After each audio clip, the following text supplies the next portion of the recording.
Presidente da República José Ramos Horta participa evento Boas-Vindas ba funcionário FON tinan rihun ruar no Resingnen e acompanha Soneisi Timor Shipbuilding.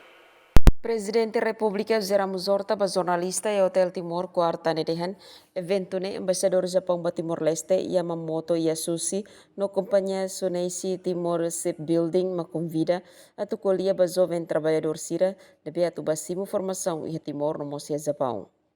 Jovem trabalhador sira debe atu basimo formação ne formação di Japão grupo ida inovazione sira recruta jovem cursos de engenharia e UNTL Fagicerucão projeto ne Laordadão projeto de volta teve dia para Timor-Leste no futuro. Presidente dehan importante liu ba Timor fábrica estralheiro ba oin cria emprego de manango sambot. Além de kona ba projeto energia solar e hamana tutu mo sedau kulau. Idane halo presidente la compreende tambasa bot hotu demora. Nunemos embaixador Japão ba Timor-Leste Yamamoto Yasushi sente honorado hamutu que ocasião memorável idane. No hato parabéns ba engenheiro jovem no talento na insanulo licencia ne beha husira ne viagem. But also for the future of Timor-Leste. You are not simply joining a company, you are becoming part of a larger journey to build skills, create jobs, strengthen industry, and open new possibilities for this country.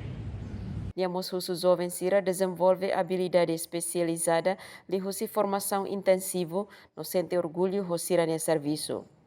Presidente Companhia Soneisi Timor Shipbuilding Okumura Sashio mos hato agradece ba Presidente da República, Embaixador Japão mai Timor-Leste, no mos participante hoto ne behamutu que evento boas-vindas ne. Haumos hakaraku agradece ba Professor Shirafushi Universidade Nacional Timor Leste. Parceiro Shiramoto deve exportar na Hatin TTS. No funcionário Shiramoto deve serviço bacas nolon ba desenvolvimento companhia idane. TTS hari ihatinan dihundua dua nuru racing hub no ami hau desafio com ida iharai Timor-Leste. Ohindoro hamutu co-funcionário online sanuru resistência.